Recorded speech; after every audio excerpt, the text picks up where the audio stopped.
Good morning all of you. आज हम लोग टॉपिक जो देखने जा रहे हैं, इसे जो प्रीवियस टॉपिक जो पिछले टॉपिक हम लोग देखे थे, हम लोग शुरू किए थे रिजिड बॉडी से। रिजिड बॉडी के पास बड़े system of particles, system of two particles, system of N particles, of centre of mass पढ़े थे, motion of centre of mass भी पढ़े थे, velocity of centre of mass. उसी के अगले कड़ी उससे आगे हम लोग अब देखना शुरू करेंगे। तो लोग जो नेक्स्ट टॉपिक आज हम लोग शुरुआत कर रहे हैं वो टॉपिक हम लोग का है, बहुत इंपॉर्टेंट टॉपिक है, ध्यान दीजिएगा। आज का जो टॉपिक हम लोग का है वो है मोमेंट ऑफ इनिशिया। आज हम लोग जो टॉपिक पढ़ेंगे वो क्या पढ़ेंगे हम लोग यहाँ पे, मोमेंट ऑफ इनिशिया, जिसको एम आई से रिप्रेजेंट करेंगे। किससे करेंगे? एम आई से। तो बहुत कंडीशन में एम ओ आई भी बोला जाता है, बट हम लोग यहाँ पे केवल रिप्रेजेंट करेंगे किससे? एम आई से। तो ध्यान देना, हम लोग जो टॉपिक आज पढ़ने जा रहे हैं वो टॉपिक आपका क्या है? मोमेंट ऑफ इनिशिया। बहुत इंपॉर्टेंट टॉपिक है आपके एग्जाम के व्यू से, आपके कॉन्सेप्ट बिल्डिंग के व्यू से। ये जो टॉपिक आपका है बहुत इंपॉर्टेंट टॉपिक है। अब यहाँ पे हमको समझना है कि मोमेंट ऑफ इनिशिया है क्या। मतलब कुछ एग्जाम्पल के तौर पे देखेंगे, फिगर कंडीशन पे काम करेंगे, फिर इसका स्टेटमेंट लिखेंगे, फिर इसका मैथमेटिकल प्रोसेस है उसको भी देखेंगे, और लास्ट में एक दो क्वेश्चन उसके ऊपर न्यूमेरिकल भी कर लेंगे। एक मिनट।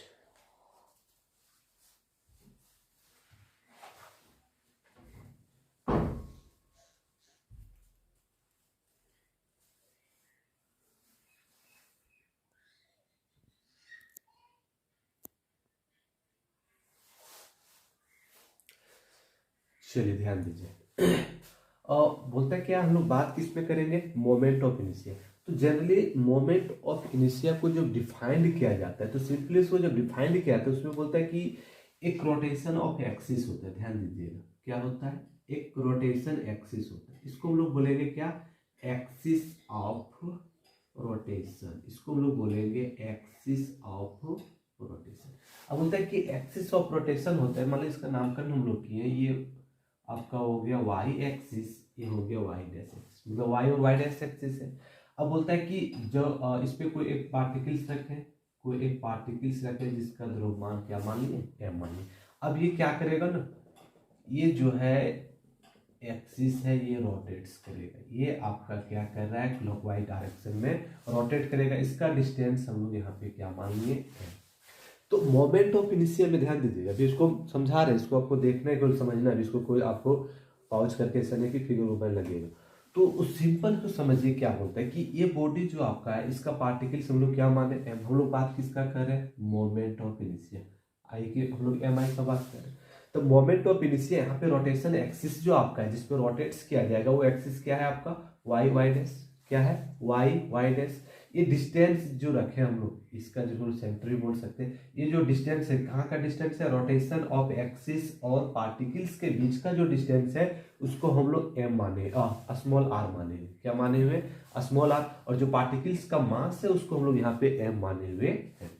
तो क्या होता है कि एम आई को, इसको जब हम लोग डिफाइंड करेंगे तो इसका फार्मूला को क्रिएट करेंगे, तो क्या हो जाएगा कि इसका सिंपल डेफिनेशन था कि जो आपका मास होगा क्या हो जाएगा, इसको जब डिफाइंड करेंगे तो जो प्रोडक्ट होगा, किसके साथ प्रोडक्ट होता है? मास के साथ। और मास के साथ जो पार्टिकल्स का मास होगा एंड डिस्टेंस के स्क्वायर के साथ। तो डिस्टेंस हम लोग क्या माने? आर के स्क्वायर के साथ। तो ये डिफिनेशन आपका हो गया किसका? मोमेंट ऑफ इनिशिया का, एम आई का। तो यहाँ पे ध्यान दीजिए, यहाँ से आराम से इसका हम लोग फार्मूला भी क्रिएट, फार्मूला तो निकाल लें, इसका एस आई टी है, डायमेंशन फार्मूला दुनियादारी जो है वो सब क्रिएट करेंगे। सबसे पहले इसका हम लोग डिफिनेशन को यहाँ क्या करेंगे, समझ गए ना? आगे इसका हम लोग डिफिनेशन यहाँ पे क्या करते हैं, एक लाइन दो लाइन जो भी होगा उसको लिखेंगे। तो सिंपल लिखना है, it is defined as the,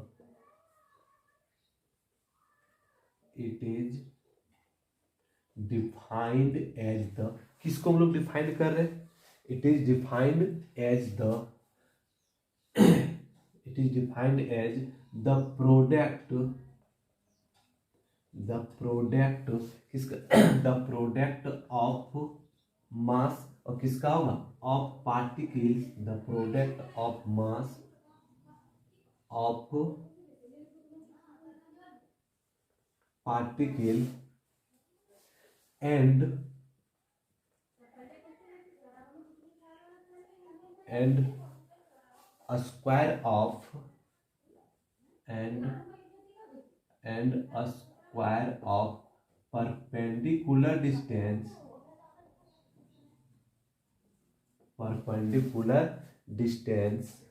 कहाँ से, एक्सिस ऑफ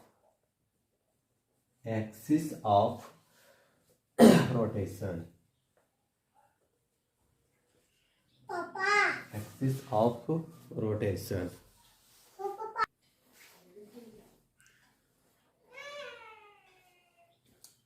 चलिए ध्यान दीजिएगा, हम लोग बात किस पे कर रहे हैं, मोमेंट ऑफ इनिशिया पे। क्या लिखें, it is defined as the product of mass, it is defined as the product of mass of particles and a square of perpendicular distance axis of rotation.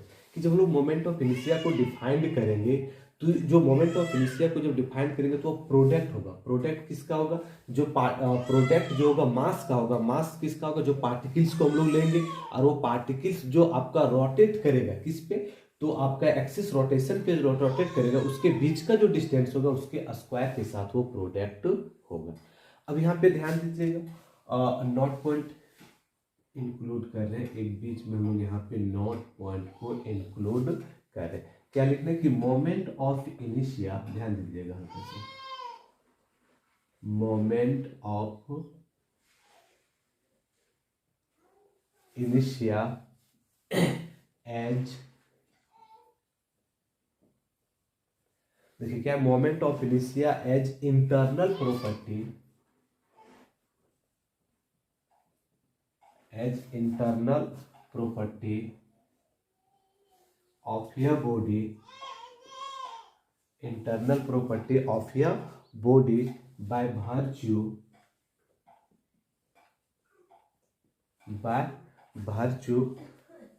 of which its, क्या हो जाएगा, its opposes change in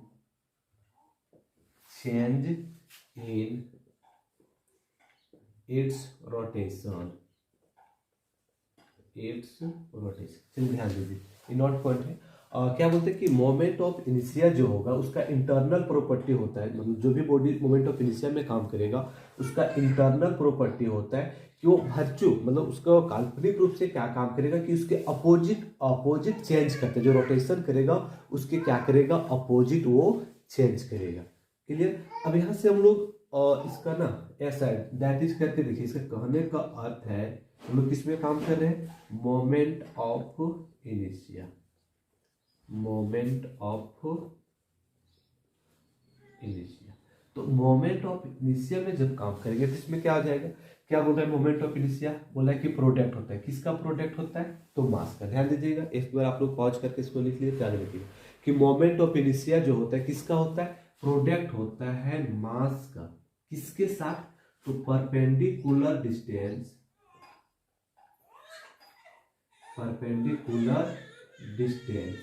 किस रूप में होता है, ये square के रूप में। ठीक है, तो मोमेंट ऑफ इनिशिया जो आपका हो जाएगा, मोमेंट ऑफ इनिशिया का जो फार्मूला यहाँ पे आ गया, क्या आ गया कि मोमेंट ऑफ इनिशिया जो है मास होगा, प्रोडक्ट होता है मास इनटू परपेंडिकुलर डिस्टेंस का स्क्वायर। मोमेंट ऑफ इनिशिया को हम लोग रिप्रेजेंट करेंगे एम आई से, तो केवल एम से भी किया जाता है, तो क्या हो जाएगा, मास को हम लोग एम से करेंगे और परपेंडिकुलर डिस्टेंस को देखिए फिगर हम लोग आर माने होते हैं, आर का स्क्वायर, तो एम आई इक्वल टू क्या हो गया आपका, इसलिए एम आई इक्वल टू हो जाएगा एम इंटू आर का ए स्क्वायर। ये आपका फार्मूला हो गया किसका, मोमेंट ऑफ इनिशिया का। ध्यान दीजिएगा, ये आपका फार्मूला हो गया, इसलिए एम आई इक्वल टू हो जाएगा एम इंटू आर स्क्वायर। चलिए ध्यान दीजिए, हम लोग बात किसका कर रहे हैं, मोमेंट ऑफ इनिशिया। देखिए सिंपली हम लोग क्या बोले कि मोमेंट, देखिए सबसे पहले याद रखिए कि मोमेंट ऑफ इनिशिया जो है वो रोटेशन एक्सिस में काम करेगा, किस में काम करेगा, रोटेशन। ये मान लीजिए आपका रोटेशन एक्सिस है, क्या है, रोटेशन एक्सिस। अब इसके चारों ओर अधिक कोई पार्टिकल्स क्या करे, रोटेट्स करे, वो तो जब रोटेट्स करेगा तो उसका एक अपना कुछ डिस्टेंस को मेंटेन करेगा वो, तो तो वही चीज लिखें कि जब इसको मोमेंट ऑफ इनर्शिया को हम लोग डिफाइन करेंगे तो प्रोडक्ट के रूप में होगा। प्रोडक्ट किसका होगा? तो जो पार्टिकल्स रोटेशन एक्सिस के चारों ओर रोटेट्स करेगा, और वो जो रोटेट्स करने के रोटेट्स जब करेगा तो रोटेशन एक्सिस और पार्टिकल्स का जो पार्टिकल्स होगा उसके बीच जो परपेंडिकुलर डिस्टेंस होगा, जिसके बीच जो परपेंडिकुलर डिस्टेंस होगा वो किस रूप में? स्क्वायर के रूप में। वो दोनों के प्रोडक्ट को हम लोग यहाँ पे क्या बोलने जा रहे हैं? मोमेंट ऑफ इनर्शिया बोलने जा रहे हैं। क्लियर? अब इसका हम लोग देखेंगे एसआई यूनिट, डायमेंशन फार्मूला, दुनियादारी जो भी है सब निकालेंगे।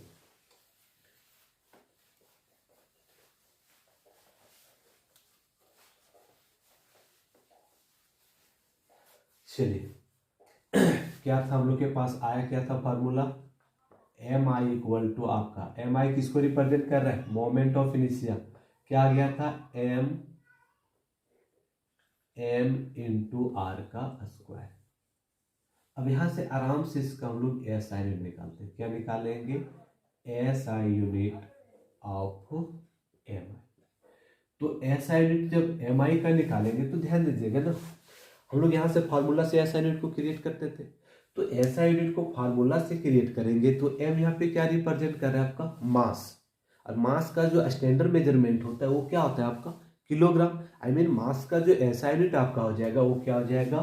किलोग्राम, जिसको हम लोग रिप्रेजेंट किससे करेंगे? केजी।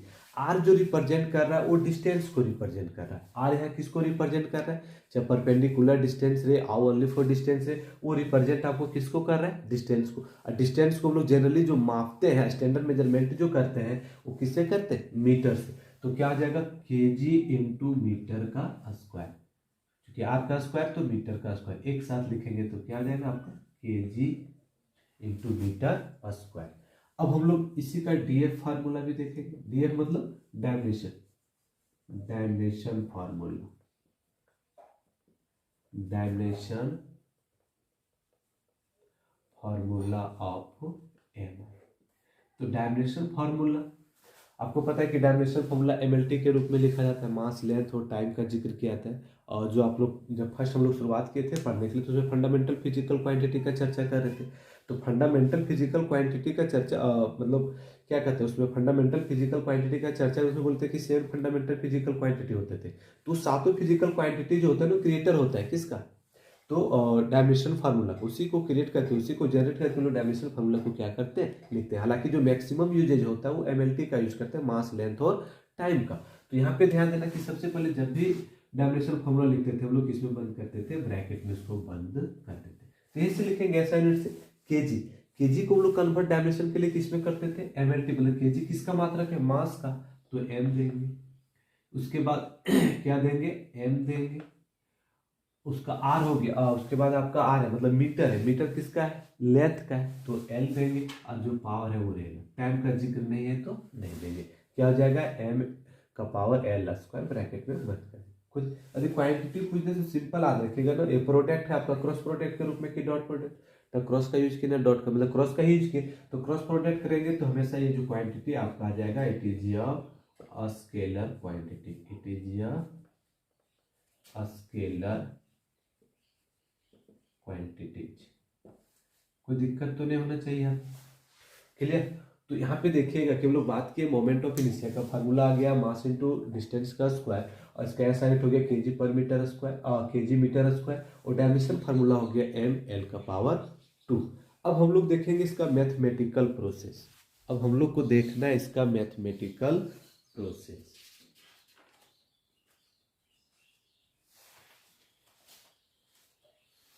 चलिए ध्यान दीजिए, लैंग्वेज यूज नहीं करेंगे, केवल मैथमेटिकल प्रोसेस। आप फिगर बनाएंगे, क्या क्या यूज किया उसके बारे में हम लोग यहाँ पे चर्चा कर लेंगे। किन्हीं को कुछ दिक्कत है, समझने में प्रॉब्लम होता है तो आप लोग पर्सनली हमको चैट कर सकते हैं। बहुत इंपॉर्टेंट टॉपिक है आपका। हम लोग देखते हैं इसका मैथमेटिकली प्रोसेस।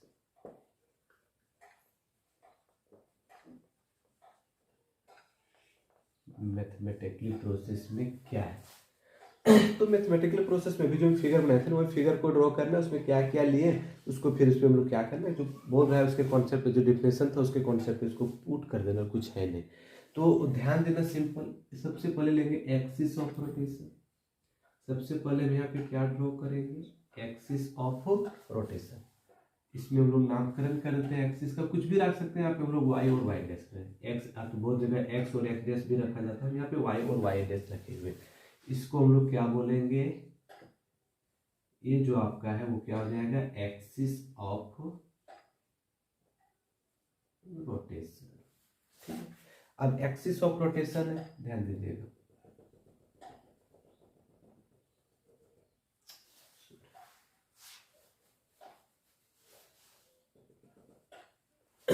क्या है ना, हम कोई पार्टिकल्स ले रहे हैं, हमको एक पार्टिकल्स ले रहे हैं जिसका द्रव्यमान यहाँ पे क्या है, m। तो यहाँ से यहाँ तक का जो डिस्टेंस रखे हुए हैं वो हम लोग क्या मान लिए, स्मॉलर। और ये जो पार्टिकल्स है अब क्या करेगा, ये पार्टिकल्स इसमें रोटेट्स करेगा, इसमें क्या करेगा, रोटेट्स करेगा, इस डायरेक्शन में वो रोटेट्स। बस ये चीज हम बार बार बोल रहे थे कि ये आपका जो एक्सिस ऑफ रोटेशन में कोई पार्टिकल्स यदि रोटेट्स करे, किसी जो पार्टिकल्स रोटेट करेगा तो ये डिस्टेंस है ना, ये जो डिस्टेंस इसको परपेंडिकुलर डिस्टेंस यहाँ पे बोले, क्योंकि ये ऐसे है, ये एक्सिस पे डिस्टेंस है ना, एक्सिस पे डिस्टेंस है किसके साथ है, पार्टिकल, तो इसको हम लोग बोल रहे हैं परपेंडिकुलर डिस्टेंस। तो ये जो रिलेशन आया आपका वो क्या आया कि जो पार्टिकल्स होगा, पार्टिकल्स का जो भी मास होगा वो परपेंडिकुलर मतलब प्रोटेक्ट करेगा किसके साथ, तो परपेंडिकुलर डिस्टेंस के स्क्वायर के साथ। तो यहाँ पे लिखना हुए है कौन क्या चीज हम लोग क्या माने हुए हैं, वे है। तो सबसे पहले जो यूज हम लोग किए यहाँ पे m है, तो m आपका जो हो जाएगा वो क्या जाएगा, mass of the particle. m किसको रिप्रेजेंट करेगा, मास ऑफ द पार्टिकल्स। उसके बाद आपका r है, तो r क्या हो जाएगा, परपेंडिकुलर डिस्टेंस,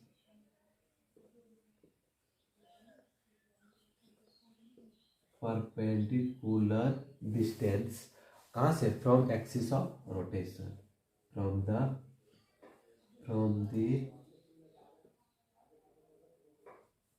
एक्सिस ऑफ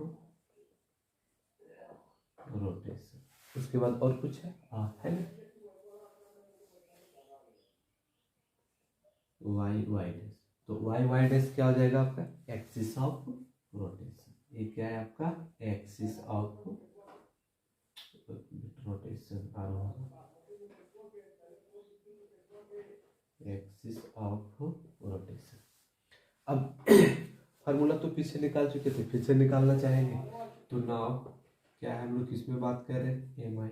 तो एम आई इक्वल टू क्या हो जाएगा आपका, बोलता है क्या है, मास इनटू, फार्मूला क्या होता था कि प्रोडक्ट होता था मास और जो पार्टिकल्स का होता था किसके साथ, तो परपेंडिकुलर डिस्टेंस स्क्वायर के साथ। तो यहाँ पे हो जाएगा परपेंडिकुलर डिस्टेंस का स्क्वायर, मतलब इसमें फार्मूला आपका जो आ गया एम आई इक्वल टू आपका आ जाएगा m इंटू आर का स्क्वायर। ये पीछे भी हम लोग पढ़े थे, तो इसमें दिक्कत नहीं, इसका ऐसा नहीं, दुनियादारी लंपन भी हम लोग पढ़ चुके।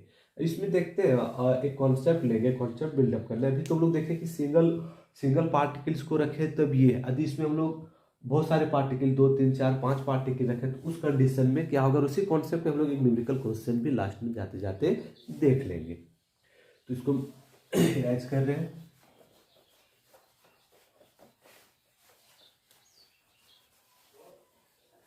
चलिए ध्यान दीजिएगा।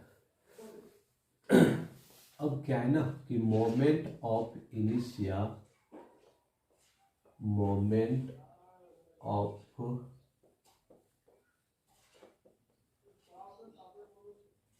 इनिशिया of N particles, of N particles, उसी के कॉन्सेप्ट में, कुछ नया चीज नहीं करेंगे, उसी के कॉन्सेप्ट में यहाँ पे एन पार्टिकल्स को बिल्डअप कर दे रहे हैं। जो पीछे हम लोग पढ़े थे ना अभी, जो देखे मैथमेटिकल प्रोसेस, उसी के कॉन्सेप्ट पे क्या करते हैं, देखिए मोमेंट ऑफ इनिशिया एन पार्टिकल्स 1 2 3 4 दिया रहे, तो उस कॉन्सेप्ट पे देखिए आपको जो है न्यूमेरिकल कॉन्सेप्ट के लिए क्यों दे, न्यूमेरिकल बनाने के लिए कॉन्सेप्ट क्यों दे रहे, दूसरा कोई पर्पस इसका नहीं है, आपका सिलेबस में चीज को इंक्लूड भी नहीं किया। आगे हम लोग पढ़ेंगे, इसी में लेमिना बॉडीज को करके पढ़ेंगे, आगे में पढ़ेंगे 2 4 एन पार्टिकल्स को हम लोग क्या बोल देंगे, लेमिना बॉडी। लेकिन अभी इसमें हम लोग न्यूमेरिकल कॉन्सेप्ट के लिए यहाँ पे एन पार्टिकल्स के रूप में इसको क्या करते हैं, देख लेते हैं क्या होता है या नहीं होता है। देखिए कहने का अर्थ ये है कि हम यहाँ पे ले लिए, ये मेरा क्या है, एक्सिस ऑफ रोटेशन, ये मेरा है एक्सिस ऑफ रोटेशन, वाई से कहाँ तक, वाई डैश तक। इसको लिख दीजिए, किसको रिप्रेजेंट कर रहा है, एक्सिस ऑफ रोटेशन, दिख रहा है ना। चलिए कोई दिक्कत नहीं, दिख रहा है। अब ध्यान दीजिएगा, वो लोग मान लेते हैं ना, यहाँ से शुरू करते हैं। एक पार्टिकल्स हम यहाँ पे माने, फर्स्ट पार्टिकल्स हम यहाँ पे माने, ये हो गया मास आपका m1, ये डिस्टेंस आपका जो हो जाएगा वो r1 हो जाएगा। एक पार्टिकल्स हम यहाँ पे कंसीडर किए हैं, एक पार्टिकल्स यहाँ पे कंसीडर किए, ये मास आपका m2 हो गया, डिस्टेंस आपका r2 हो गया। एक पार्टिकल्स हम यहाँ पे कंसीडर किए हैं, ये जो है आपका मास मतलब m3 हो गया, ये r3। एक पार्टिकल्स यहाँ पे कंसीडर के लिए n1 टर्म तक के लिए, ये जो डिस्टेंस हो जाएगा rn, और ये जो मास आपका हो जाएगा m। अब इस ये हो गया आपका क्या, मोमेंट। अब बोलता है कि इस सब पार्टिकल्स का आपको मोमेंट ऑफ इनर्शिया निकालना है। एक वाई से वाई डैश आपका क्या हो गया, एक्सिस ऑफ रोटेशन हो गया। इसमें आपका m पार्टिकल्स तक दिया है, m1 m2 m3 mn तक दिया है। अब बोलता है कि इसका mi, तो केवल mi हम सिंगल पार्टिकल्स का निकाले थे ना, क्या होता था m इंटू आर, तो उसी कौन m इंटू आर का स्क्वायर था, तो उसी के कॉन्सेप्ट पे हम लोग बात करेंगे ना। तो उसी के कॉन्सेप्ट में बात करेंगे, तो इस कंडीशन में mi इक्वल टू क्या हो जाएगा, कुछ नहीं करना है ना, सबों को जोड़ देना है, घटाना गुना करना नहीं, सबों को क्या करना है, इसका जो होगा उसके साथ इसका जो होगा इसके साथ सबों को एक दूसरे से क्या करना है, ऐड कर देना है। तो क्या हो जाएगा, सिंपली इसको इसे लिखेंगे m1 r1 का स्क्वायर प्लस m2 r2 का स्क्वायर प्लस m3 r3 का स्क्वायर प्लस, हम लोग कहाँ तक जाएंगे, plus dot dot n1 term तक जाएंगे। तो n1 टर्म तक जाएंगे तो क्या हो जाएगा आपका, plus dot dot n1 term तक जाएंगे तो mn rn का स्क्वायर, mn rn का स्क्वायर। ये हो गया आपका, जब n पार्टिकल्स दिया रहे तो उस कंडीशन पे हम लोग मोमेंट ऑफ इनर्शिया कैसे निकालेंगे। कोई दिक्कत नहीं, एक बार देख लीजिए, पॉज करके इसको लिख लीजिएगा आप लोग। और फिर हम लोग अब इस पे एक न्यूमेरिकल क्वेश्चन देखते हैं, फिर आगे बढ़ेंगे, ठीक है।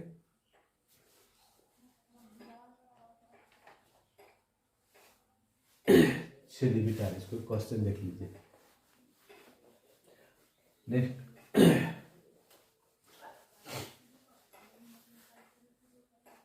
चलिए क्वेश्चन जो आपका है, मान लीजिए क्वेश्चन में इस तरह दिया है, 4 वर्टिक्स आपका दिया है, सबका मास mm है, सबका मास क्या है, m दिया है।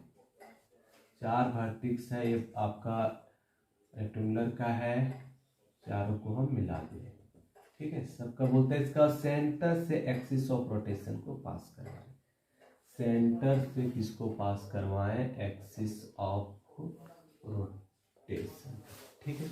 इसका जो टोटल साइड है ये है, इसका जो साइड है आपका क्या है, b, ठीक है। अब देखिए आपको ज्ञात जो करना है, find the moment of, question बोलता है find the momentum of inertia, find the moment of inertia, find the moment of inertia किस में ज्ञात करना है, तो मोमेंट ऑफ इनर्शिया जो आपको ज्ञात करना है y से y डैश। मान लीजिए ऑप्शन भी 4 दे देते हैं हम लोग। फर्स्ट ऑप्शन है आपका n into B square, second option है आपका m इंटू ए बाई 2 का होल स्क्वायर, थर्ड ऑप्शन है आपका m इंटू ए स्क्वायर, और लास्ट ऑप्शन जो आपका है ऑप्शन नंबर डी, वो आपका है 2ma स्क्वायर। इजी क्वेश्चन है, हम लोग पढ़े थे ना, n पार्टिकल्स तो n पार्टिकल्स है, 1 2 3 4 पार्टिकल्स में 4 वर्टिक्स से 4 पार्टिकल्स दिया है, हमको ज्ञात करना है इसमें एक्सिस ऑफ रोटेशन। अब देखिए यहाँ पे हमको फोकस करना है कि परपेंडिकुलर डिस्टेंस क्या होगा, हमको इससे कोई लेना देना नहीं, हमको लेना है परपेंडिकुलर डिस्टेंस। और परपेंडिकुलर डिस्टेंस किससे होता है, एक्सिस ऑफ रोटेशन से। तो बोला कि ये साइड पूरा यहाँ से यहाँ तक एम, मतलब इसको मान लो ना अपने मन से कंसिडर करो, इसको M1, इसको M2, इसको M3, इसको M4, ठीक है। अपने मन से हम इसको कंसिडर कर ले कि M1 है, M2 है, M3 है, M4 है। अब बोलता है कि M1 से M2 का जो डिस्टेंस दिया, मान लो यहाँ से आता है जो डिस्टेंस दिया A दिया, तो इसका मतलब एक्सिस से और M का, इसका M1 का डिस्टेंस A/2 हो जाएगा, इसका भी A/2 हो जाएगा, होगा टोटल जोड़ेंगे तो ये हो जाएगा। सेम चीज़ यही हो जाएगा यहाँ पे भी, आमने सामने की हो जाए तो ये भी A/2 हो जाएगा, ये भी A/2 हो जाएगा। अब आराम से हम लोग नहीं निकाल सकते मोमेंट ऑफ इनर्शिया। तो क्या था फार्मूला आपका मोमेंट ऑफ इनर्शिया, तो MI इक्वल टू, मतलब चार में लोग काम करना है, M1 plus M2 plus M3 plus M4, मतलब चार का अलग अलग निकलेगा तो निकालिए, इसलिए MI इक्वल टू, तो क्या हो जाएगा, सबसे पहले इसका, इस बॉडी का निकालो, तो मास M1 का मास कितना दिया M। अब परपेंडिकुलर डिस्टेंस कितना है, कितना निकालने परपेंडिकुलर, पूरा ये था यहाँ से यहाँ तक ये, तो एक्सिस ऑफ रोटेशन से यहाँ तक दूरी क्या आधा होगा ना, A/2। तो आपका परपेंडिकुलर डिस्टेंस जो है वो कितना है, A/2 का क्या आ जाएगा होल स्क्वायर, प्लस ये तो सब में सेम होगा ना, चारों का तो सेम होगा ना। तो फर्स्ट टाइम लिखो, इस सब का मास तो सेम है और आपका परपेंडिकुलर डिस्टेंस भी सेम है, सबका मास, चारों का मास सेम है और परपेंडिकुलर डिस्टेंस भी आपका क्या है, सेम है। तो ये हो गया, इसको हम लोग लिख लें। इतना लंबा चौड़ा नहीं करना चाहता तो सिंपल हम लोग ऐसे करते हैं, n इंटू इसको कीजिए तो क्या हो जाएगा, A²/4 इंटू, चार में है ना तो चार से गुना करते, सबको जोड़ेंगे आप तो चार से गुना कीजिए, 4 आपका कैंसिल हो जाएगा। समझ में आया कि सबको जोड़ के काम करें, जोड़ेंगे तो भी फिर वही आएगा, चार से हम लोग काम कर ले तो एक का जो आएगा वो चार से मल्टीप्लाई कर देंगे तो सबका आ जाएगा, तो 4 कैंसिल हो जाएगा आपका। तो इसलिए MI इक्वल टू जो आपका हो जाएगा M इंटू A का स्क्वायर। सिंपल क्वेश्चन, क्वेश्चन देख के डरना नहीं, ठीक है। ये देखिए आपका ऑप्शन नंबर सी में, ऑप्शन नंबर किस में है, सी में। और कुछ क्वेश्चन, न्यूमेरिकल क्वेश्चन हम लोग जब नेक्स्ट वीडियो आप लोग को नेक्स्ट क्लास जब होगा तो कुछ इस टाइप का न्यूमेरिकल क्वेश्चन और बताया जाएगा। तब तक के लिए आप लोग को अलविदा लेते हैं। लेकिन साथ ही साथ एक बात पे ध्यान दीजिएगा, आप लोग सभी को इस वीडियो को देख नहीं रहे, सभी को हम आप लोग को बोले थे पर्सनली हमको मैसेज कीजिए, आप लोग व्हाट्सएप कीजिए अपना नोट्स बना के, PDF बना के, लेकिन वो कर नहीं रहे।